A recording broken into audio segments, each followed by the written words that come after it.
The Toronto Raptors are on a serious losing streak right now, but a lot of Raptors fans have come to accept the reality of where the Toronto Raptors are at. I mean, they made a ton of trades ahead of this year's trade deadline, dealt away a lot of our vets, our star players, in order to build for the future. Focus on a timeline that is in future seasons. And even though they didn't want to be this bad for the second half of the year, they had a ton of injuries that sort of led to the circumstances, led to this extreme losing streak. I mean, with Scotty out, Jakob Poeltl out, heck, even Boucher, RJ Barrett out of the lineup for a bit, Emmanuel quickly.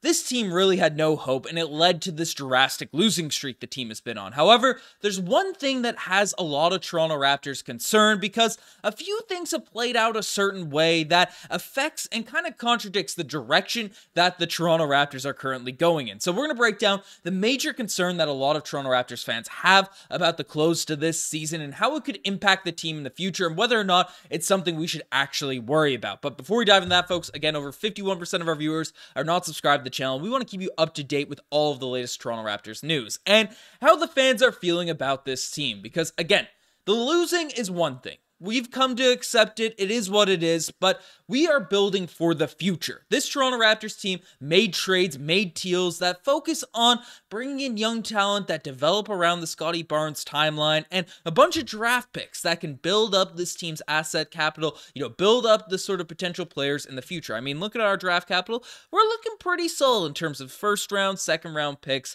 for this team's future. So that's the direction the Toronto Raptors are going in. And the Raptors have had a history of hitting on a lot of draft picks, or at least gained the reputation as an organization that has had some major sort of W's in the NBA draft, particularly during the 2010s. There were some major hits during this sort of Masai Ujiri run as leading the front office for the Raptors group. I mean, this is all the draft picks the Raptors have specifically made under Masai Ujiri's tenure, and obviously the first go-around, Bruno Caboclo, didn't really work out too well, but following that, I mean, DeLon Wright was a really great value pick for the 20th overall selection. Then we had Fred VanVleet, Jakob Poeltl, Pascal Siakam in 2016, which were all three just home runs in terms of where they were drafted. Maybe you could say Sabonis was better than Poeltl, but we ended up trading Poeltl for Kawhi, so that ended up being a win in itself. OG Anunoby, again, at 23, that's an amazing value for his sort of selection. So there were 3 years there, and obviously Norman Powell was in that draft selection as well, where Masai Ujiri had some bangers, had some absolute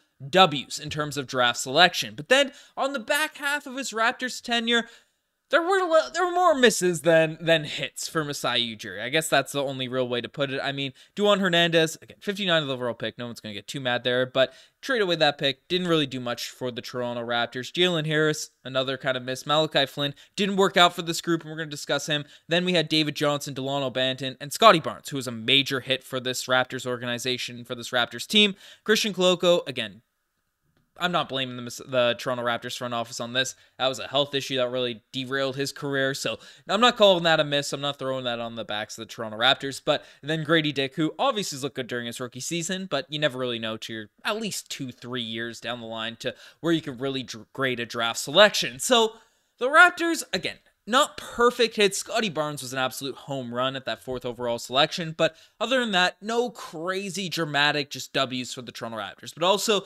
not a huge sample size in terms of draft picks. So what's going on there? Did the scouting reports of the Toronto Raptors change? Did things, go off the rails a little bit?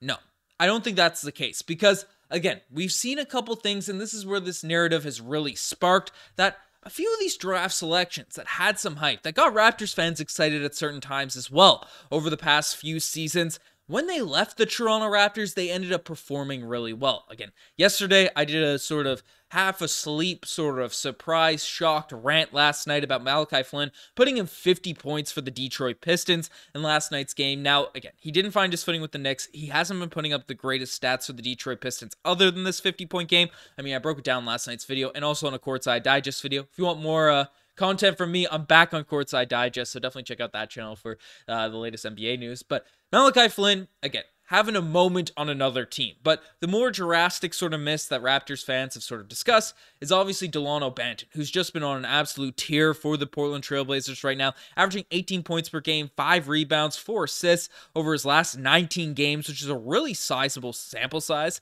Shooting 36% from behind the three-point line. Again, didn't really find his footing with the Toronto Raptors. Some things external to the team, again, didn't really have his, felt like he was tough playing in your hometown, lots of distractions and stuff like that. But that was, another Toronto Raptors prospect that's thriving elsewhere. And even OG Anunoby, he is stepping up for the New York Knicks. Again, dealing with some injuries and stuff, but played 528 minutes over his first 15 games in New York. And then he's at a plus 282 in those 528 minutes for the New York Knicks. That's the highest plus minus by any NBA player in NBA history over their first 15 games of the new NBA team. It's better than Powell, Chris Paul, Rasheed Wallace, Steve Nash. So some big Hall of Fame names on that list. OG Anunoby succeeding, again, maybe an obscure stat, but a guy that's thriving with his new organization. Even Pascal Siakam to a lesser extent, because he was a beast with the Toronto Raptors, but has increased his efficiency, has increased his three-point percentages, all these types of things after he gets dealt away from the Toronto Raptors. So what's going on here? Because Raptors fans are looking at this, and especially where some of these draft selections, again, later round picks, which it's hard to have a strong hit rate on late first round, second round draft picks, but when they leave the Toronto Raptors, they're just thriving. They're having opportunities to play really well. It's not to say they're horrible for the Raptors, but we've seen some success stories after they've left this Raptors group.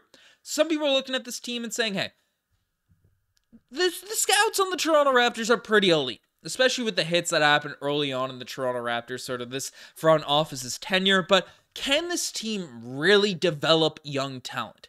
Obviously, Scottie Barnes is a success story, but outside of him, there's been a lot of misses. There are a lot of players that just haven't really come into their own, haven't achieved expectations that a lot of people were hoping for. We can look at other prospects like Precious Achiuwa, who right now with the New York Knicks is having double-digit rebound nights, just absolutely balling for the New York Knicks, looking like a steal for the Knicks in terms of that trade package. I mean, there's a lot of young players that just haven't really come into their own the same way we were hoping for if we were, as we were projecting this Raptors team to sort of develop, take their next step, take that next jump. And that has some Raptors fans concerned, given the fact that we are currently, the future of our franchise depends on our ability to develop young talent. Obviously, it's on the scouts, which I think some people have been overstating the misses in the drafts. We haven't had that great of, draft positioning. I mean, our only real lottery pick lately has been Grady Dick and Scottie Barnes, and both of those guys seem like solid acquisitions, so I'm not really stressed about the other players in this draft. But, I mean,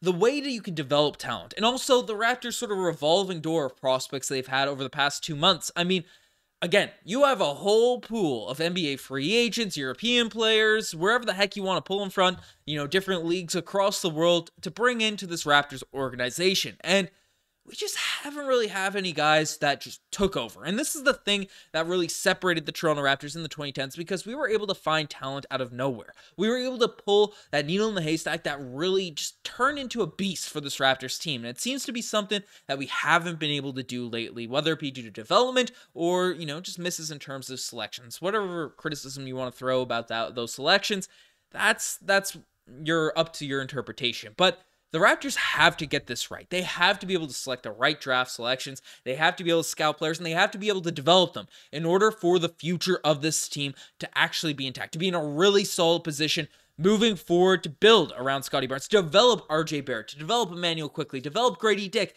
develop all these younger guys that we have on this team into actual NBA players, into guys that can impact winning and hopefully the short-term future. And again, I don't want to get overzealous and get excited about some players, immediately turning this Raptors team around. Again, there's lots of things that have to be fixed. Firstly, players have to come back into the lineup. But even like an Ochai Agbaji, we want him to be able to come into this Raptors organization and blossom, live up to the potential that he definitely has out there on the court. So again, there's a concern that the Raptors aren't able to develop talent. I think it's too quick to draw that sort of serious concern. Again, it's something we should definitely look at, be aware at, discuss. But the Raptors, until they miss on more higher level draft talent, then that's when I'm going to be a little bit more worried. And again, we'll see how guys like Agbaji sort of develop. Misses on Precious Achiuwa, these guys not coming into their own are a bit concerning. But I'm really interested to see how this NBA draft plays out.